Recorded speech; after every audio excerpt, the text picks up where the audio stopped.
Hello good morning viewers. வாங்க இன்றைக்கி ME vlogs of Malarvizhi சேனலில் இன்றைக்கி நம்ம பார்க்க போகிறது கோயம்புத்தூர் ஸ்பெஷலுங்க. ஆமாம், கோயம்புத்தூரில் ரொம்ப ஃபேமஸான அரிசி பருப்பு சாதங்க. அதுக்கான சைடிஷ் வந்து கோவக்காய் ஃப்ரை, முட்டை வறுவல், இதெல்லாம் பார்க்கலாங்க. இந்த இதை வீடியோவை ஸ்கிப் பண்ணாமல் பொறுமையாக ஃபுல்லாக பார்த்திங்கன்னா எல்லா இதுவும் பார்க்கலாம். சூப்பரான ஒரு அரிசி பருப்பு சாதம் எப்படி செய்யலான்னு பார்க்கலாம். சரிங்களா? இதுக்கு தேவையான பொருளெல்லாம் என்னன்னு பார்த்தீங்கன்னா, நாங்கள் எங்களுக்கு தேவையான அளவு வச்சுருக்கோம். நீங்கள் இந்த அளவுகளை கூட்ட குறைச்சி செஞ்சுக்கலாம். சரிங்களா? அதிகமாக்கவோ குறைவாக்கவோ. இதில் 3 டம்ளர் சாப்பாட்டு அரிசியும் 1 டம்ளர் பருப்பும் 1/2 மணி நேரம் ஊற வச்சு கழுவி எடுத்து வச்சுருக்கோங்க. 10 பட்டை மிளகாயும் கருவேப்பிலையும், ஒரு தட்டில் வெங்காயம் நறுக்கி வச்சுருக்கோங்க, பெரிய வெங்காயம். தக்காளி ஒரு 4, அதையும் நறுக்கிடணுங்க. ஒரு 1/2 ஸ்பூன் மஞ்சத்தூளும் 2 ஸ்பூன் மிளகாத்தூளும் எடுத்து வச்சுருக்கோங்க. பெருங்காயத்தூள். இதுதான் இதுக்கு தேவையானதுங்க. இந்த அரிசி பருப்பு சாதத்துக்கு இதுக்கு பொருளே தேவையானது இதுதாங்க. ஒரு குக்கரை வச்சு ஒரு 4-5 ஸ்பூன் எண்ணெய் விட்டுக்குங்க. கல்லெண்ணெய் தாங்க விட்டு கடுகு உளுத்தம் பருப்பு போட்டு தாளிச்சிருங்க. பொரியஞ்சு வந்ததுக்கப்புறமா இந்த மிளகாயும் கருவேப்பிலையும் போட்டு வதக்குங்க. அதுவும் நல்லா பொரிஞ்சதுக்கப்புறமா நம்ம நறுக்கி வச்சுருக்கோம் இல்லைங்க வெங்காயம், அதையும் போட்டு வதக்கி எடுத்துருங்க. நல்லா வதங்கணுங்க. கண்ணாடி பதம் வந்ததுக்கப்புறமா நம்ம 4 தக்காளி எடுத்து வச்சுருந்தோம் இல்லைங்களா, அதை எடுத்து பொடியாக நறுக்கி அதையும் போட்டு சேர்த்திடுங்க. ரொம்ப ஈஸியான டிஷ்ஷுங்க கூடங்க, அதே சமயம் ரொம்ப டேஸ்டியான டிஷ்ஷுங்க. இது இப்போல்லாம் தானேங்க பிரியாணி, அந்த காலத்தில் எதுங்க பிரியாணி? அப்போல்லாம் இந்தமாரி அரிசி பருப்பு சாதம் 1 பாட் ரைஸு அவ்வளோ சூப்பராக செஞ்சுருக்காங்கங்க. பாருங்கள், இப்போ நல்லா வெங்காயம் வதங்கி வந்துச்சுங்க. நம்ம தக்காளியை போட்டுக்கலாங்க. போட்டு அதையும் நல்லா வதங்கணுங்க. இந்த தக்காளி சீக்கிரம் வதங்கி வரத்துக்கு ஒரு 2 உப்புக்கல்லை போட்டோம்னா சீக்கிரமாக வதங்கி வந்துடுங்க. அதோட இந்த நம்ம மஞ்சத்தூளும் மிளகாத்தூள் வச்சுருக்கோம் இல்லைங்களா, அதையும் எடுத்து போட்டு பெருங்காயத்தூள் போட்டுருணுங்க. பெருங்காயத்தூள் கொஞ்சம் போட்டுக்கோங்க. மஞ்சத்தூள் இது நான் எங்கள் அம்மா வீட்டிலையே அரைச்ச மஞ்சத்தூளுங்க, கடையில் வாங்கின மஞ்சத்தூள் கிடையாது. உங்களுக்கு பார்த்தாவே வித்தியாசம் தெரிஞ்சிருக்கும். சரிங்களா? அந்த மிளகாத்தூள் 2 ஸ்பூனும் அந்த மஞ்சத்தூள் கொஞ்சத்தையும் போட்டுட்டு அப்படியே நல்லா கலக்கி விடுங்க. நல்லா வதங்கி வரட்டுங்க. இந்த அரிசி தக்காளி வெங்காயம் எல்லாம் இந்த மிளகாத்தூள் எல்லாம் சேர்ந்து நல்லா வதங்கினதுக்கப்புறமா நம்ம 1/2 மணி நேரம் ஊற வச்சுருக்கோங்க. அந்த 3 டம்ளர் அரிசி 1 டம்ளர் பருப்பையும் அதை கழுவி தண்ணி வடித்து எடுத்து வச்சுருக்கோம் இல்லையா, அந்த அரிசியும் எடுத்து நம்ம இதில் போட்டு 2 தடவை கிளறணுங்க. இந்த உப்பு தக்காளி வதங்கிறதுக்கு மட்டும்தாங்க நம்ம போட்டிருக்கோம். ஏன்னா சீக்கிரமாக நல்லா வதங்கி வரும். எந்த அளவு இந்த வெங்காயம் தக்காளி எல்லாம் வதங்கி வருதோ அந்த அளவு டேஸ்ட் நல்லாயிருக்குங்க.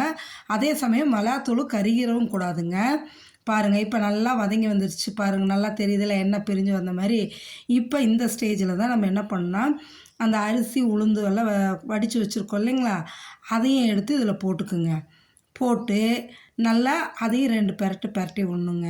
நல்லா சூப்பரான அந்த அரிசி பருப்பு சாதம் சாப்பிட்டு பார்த்துட்டிங்கன்னு வைங்களேன், அப்புறம் நீங்களே எல்லோரும் செஞ்சு சாப்பிடுவீங்க. அடிக்கடி குழந்தைங்களும் விரும்பி கேட்பாங்க. அவ்வளோ சூப்பராக இருக்குங்க. ரொம்ப டேஸ்டியான ஒரு இதுங்க. பிரியாணியெல்லாம் இப்போ வந்ததுங்க. அப்போல்லாம் இந்த அரிசி பருப்பு சாதம் 1 பாட் ரைஸ் அப்போ செஞ்சுருக்காங்க பாருங்கள், எவ்வளோ டேஸ்டியாக. இதுக்கு சைட் டிஷ் எல்லாம் எதுவுமே தேவையில்லைங்க. வெறும் தயிர் மட்டும் இருந்தால் போதுங்க. அந்த தயிரை வச்சுட்டு இந்த சாதம் சாப்பிட்லாம். அவ்வளோ ஃபில்லாக இருக்கும். இதுக்கு தண்ணி பார்த்திங்கன்னா 1 டம்ளருக்கு 2 டம்ளருங்க. மொத்தம் நம்மளுக்கு 4 டம்ளருக்கு 8 டம்ளர் தண்ணிங்க. இந்த 8 டம்ளர் தண்ணியை ஊற்றி கலக்கி விட்டு இந்த டிஷ்ஷுக்கு தேவையான உப்பை போட்டுருணுங்க. போட்டுட்டு நம்ம குக்கரை மூடி விட்டுறலாங்க. இதில் ஒரு டிப் என்னென்னா, எந்த இதுவுமே நம்ம குக்கரில் வச்சு செய்யும்போது அப்படியே குக்கரை மூடிட்டு வெயிட் போட்டோன்னா எப்படி இருந்தாலும் அந்த விசில் வரும்போது தண்ணி வெளியே வருங்க. நீங்கள் என்ன பண்ணலான்னா, கொஞ்சம் ஒரு 5 மினிட்ஸ் வெயிட் பண்ணிங்கன்னா இந்த தண்ணி கொதித்து வருது பாருங்கள், கொதித்து வரும்போது நம்ம குக்கரை போட்டு மூடிட்டோன்னா வெளியே தெரிக்காதுங்க. சைடில் பாருங்கள், ஒரு 8 முட்டையை வேக வச்சுருக்குதுங்க. ஏன்னா முட்டை வறுவல் செய்கிறதுக்காக வேக வச்சுருக்கு. இந்த பக்கம் பார்த்திங்கன்னா கோவக்காய் ஃப்ரைக்கு தேவையானதுங்க. ஒரு 5 ஸ்பூன் கடலை மாவு எடுத்து வச்சுருக்குதுங்க. இதில் இருக்கிறது 5 ஸ்பூன் கடலை மாவு. அடுத்ததில் பார்த்திங்கன்னா இது 2 ஸ்பூன் சோள மாவுங்க, அது 2 ஸ்பூன் அரிசி மாவுங்க. இதுவும் எடுத்து வச்சுருக்கோம். இதெல்லாம் கோவக்காய்க்கு ஃப்ரைக்கு தேவையானதுங்க. அடுத்தது பார்த்திங்கன்னா கருவேப்பிலையும் ஒரு எலுமிச்சம்பழமும் எடுத்து நறுக்கி வச்சுருக்கோங்க. உப்பு தேவையான அளவு நம்ம போட்டுக்கிறதுக்காக எடுத்து வச்சுருக்கோங்க. அடுத்து இதில் பார்த்திங்கன்னா மஞ்சத்தூள், மல்லித்தூள், மிளகாத்தூள். இது மிளகாத்தூளுங்க, அது மல்லித்தூளுங்க, அது மஞ்சத்தூளுங்க. அடுத்ததில் பார்த்திங்கன்னா மிளகுத்தூளும் ஜீரகத்தூளும் கறி மசாலும் கொஞ்சம் கொஞ்சம் எடுத்து வச்சுருக்கோங்க. இப்போ இந்த கோவக்காய் நறுக்கி வச்சுருக்க கோவக்காயில் இது எல்லாத்தையும் போட்டுருணுங்க. போட்டு நல்லா பெசறணுங்க. தண்ணி இன்னும் ஊற்றாதீங்க, பொறுமையாக பெசருங்க. தண்ணி வேணால் லேசாக தெளித்து தான் இது பண்ணணுங்க, ஊற்றிடக்கூடாது. தெளித்து இந்த கடல மாவு, அரிசி மாவு, கார்ன்ஃப்ளவர் இருக்கு இல்லைங்களா, இந்த கார்ன்ஃப்ளவரு இது எல்லாத்தையுமே நம்ம போட்டு இந்த மிளகாத்தூள், மல்லித்தூள், கரம் மசாலா, அப்புறம் சீரகத்தூள், மிளகுத்தூள், இது எல்லாத்தையுமே கருவேப்பிலையும் இதிலே போட்டுருணுங்க. போட்டு எலுமிச்சம்பழமும் ஒன்று புழிஞ்சு விட்டு இந்த உப்பையும் போட்டு தேவையான அளவு நம்ம போட்டு நல்லா பெசரி வச்சிடணுங்க. இது குறைஞ்சது ஒரு அரை மணி நேரம் மேரினேட் ஆனால் தாங்க நல்லாயிருக்கும். அதுக்காக தான் அப்படியே குக்கரை மூடி வச்சதுமே இந்த பக்கம் இதை மேரினேட் பண்ணி வச்சிடலான்னு சொல்லி நல்லா கிளறி எடுத்து வைக்கிறதுங்க. எங்கள் தம்பி ஒய்ஃப் தான் செய்கிறாங்க, அவங்களும் நல்லா சமைப்பாங்கங்க. அவங்க தான் செஞ்சிட்ருக்காங்க.